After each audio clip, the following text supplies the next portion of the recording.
So I had to swallow the bitter medication, drinking it down with similarly awful water that gave off a taste of chlorine. Maybe it wasn't Volva's mitten. Maybe it wasn't a mitten at all, just like the forest monsters and Olia's owl. Am I going mad? What's happening to me? Either the pill had an immediate effect or my overexerted brain didn't let fear inside anymore. Serenity washed over me, bringing yawning indifference along with it. Anton, you done? See, you can do it when you try. Take off your coat. Are you asleep? No, Mom, I was just thinking. About what, I wonder? It's just something silly. Mom scrutinized me with suspicious eyes, as if she wasn't sure she was looking at her own son and not some doppelganger that came from the forest. Is everything all right? You had the exact same expression when the policeman asked you about the window. I'm all right, Mom. She heaved a deep sigh. Fine. It seemed like the house had changed. The sofa's fabric had become discolored. Fingerprints appeared on the bathroom tiles. The light bulbs also felt different, dimmer and yellower. Even the saliva inside my mouth had a different taste. A melody from Aladdin could be heard from the upper floor. Olia was done rewatching her favorite Little Mermaid episodes and switched to other tapes. I slowly changed into my home clothes, stopped before the sink, and studied my reflection in the mirror, like I was trying to solve one of those spot the difference puzzles. Then I went upstairs. Jafar and Lago's voices died down. Yago? I don't know. I walked past Olia's bedroom and slipped into my own. Let's see. One of the drawers was empty. I hid the mitten there. The simple action drained the last bit of strength from me. I sat on the bed, and only then I noticed there was someone behind the curtains. My tired hand dropped to the sheets. Whether it was due to the medication I took or the stress I underwent, the room began to contort, as if the wind was blowing the walls out like a pair of sails. The room's corners bent and undulated. The only stable thing in the whole room was the figure between the windowsills and the curtains. A flimsy piece of cloth was stuck to my hidden visitor, just like a savant of sorts. Olia? Who else would be standing there? I stood up and licked my dried lips. Yeah, Olia, it's so funny. The silhouette was unmoving. It was enveloped softly by the curtains, as if there was a thick layer of darkness there, not a human being. I reached towards the curtains. Ba-dum, ba-dum. My heart, controlled by medication. The wind sang in the field with a chorus of voices. For a second I wanted to return to bed and just lie down and watch the person behind the curtain, knowing full well they were looking back at me. They were looking without blinking, waiting for me to fall asleep. Plastic rings rustled against the holder when I opened the curtains. Gotcha! I knew it was you from the beginning. A blindingly bright halo lit up above Olia's head with the setting sun as the background. My sister was shining. When she was just a baby, Dad always used to say she was shining with happiness. I always retorted, but Dad, she's not some flashlight.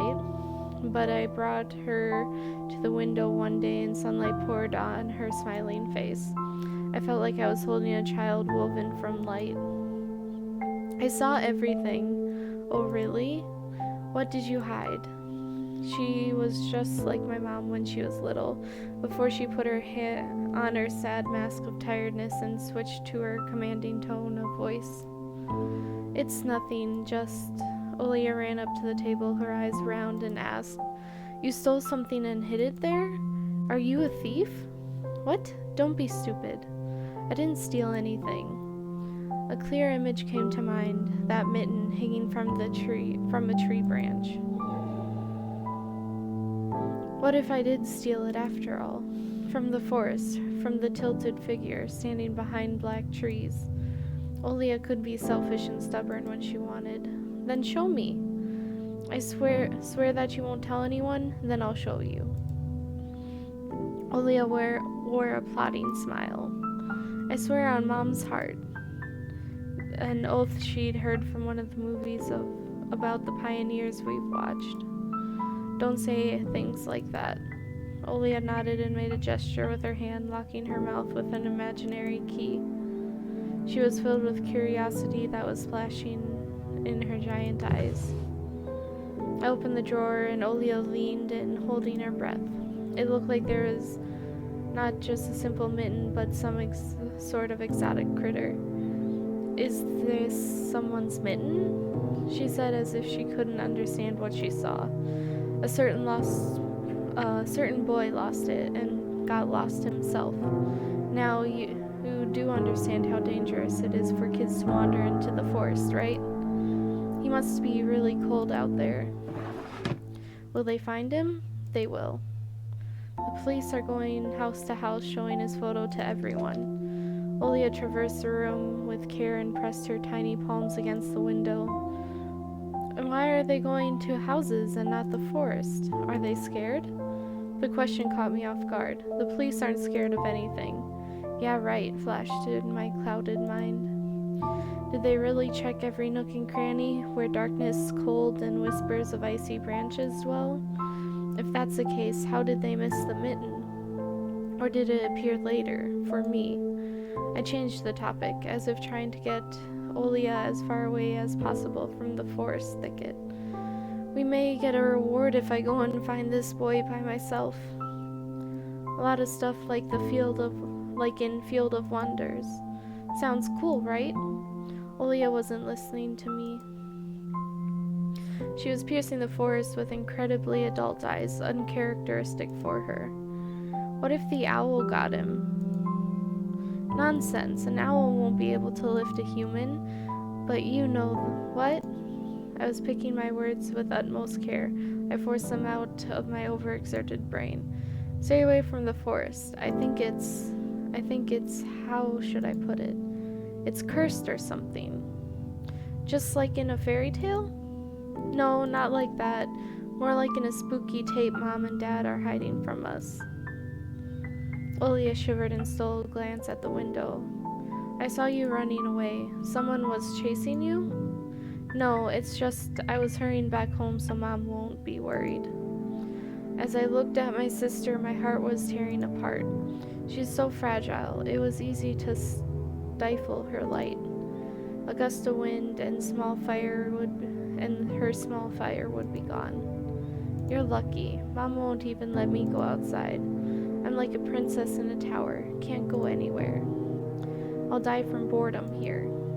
You're wrong. No one has ever died of boredom. And you have me in your cartoons, and Mom and Dad will be good to each other soon. You know what I would wish for my next birthday?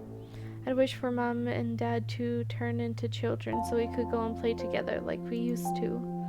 Yeah, and if you'd make them small as bugs, we could place them in a little box. Olia giggled and tugged at my sleeve. Tony, let's go watch Aladdin. Fatigue won over my desire to be with my little sister. I was washed over by some sort of heinous apathy. I'm too tired. I don't want to. Come on. It's so boring alone and Mom is always busy. You can pick a cartoon you haven't seen before. I know all of our tapes by heart at this point. Not all of them. You haven't watched Peter Pan. Remember how you fell asleep in the middle of it? And so much happens after that. Let's go. Maybe a bit later. Should I tell you how it ends? Let's leave that for tomorrow. I won't tell you tomorrow. Yeah, I know. Let's play hide and seek. No, Olia. Then draw me a dino. Olia, please. Draw it. Will you leave me alone already? I blurted it out without thinking, and then I was immediately taken aback. I never screamed at my little sister like that. Olia stared at me in shock. Her lips started trembling, a precursor to tears. My chest was seething with disgust and embarrassment. What's happening to me? I hurried to prevent Olia from crying. All right, Ewan, let's go watch cartoons for a bit. I don't wanna. I came up to her, put my hand on her soft head. Let's go. Let's watch Peter Pan. Boo, you fall asleep again. She smiled and lifted her chin. Her eyes were wet and felt bottomless. I promise I won't. And I'll draw you a full triceratops later. Hooray! Triceratops. Cerepops. Well, close enough. Olia rubbed her eyes with the sleeve of her pajamas, and a shining smile returned to her face. I'll go ask Mom for condensed milk and bread, and you rewind the tape. The bread is fresh, just how you like it. All right, just be careful not to spill the milk, or you'll be yelled at again. Wanna bet I won't spill it? The tape is somewhere in the nightstand. Look for it. Olia disappeared into the doorway, and I dragged my feet to the neighboring room. The old photon TV was gathering dust in the corner. All that was left was clicking the button on the front panel. The tube warmed up with a familiar white noise, started dancing on the black screen. And the familiar white noise started dancing on the black screen. I almost reached out to turn on the VCR when the noise calmed down and a blurry image appeared for a moment. It was a dark taiga forest, just like the one outside my window. The picture split the screen in half. Something creepy resembling human speech was coming out of the speaker. Just a few moments later, the scenery was again overshadowed by noise. Did it catch some rogue signal?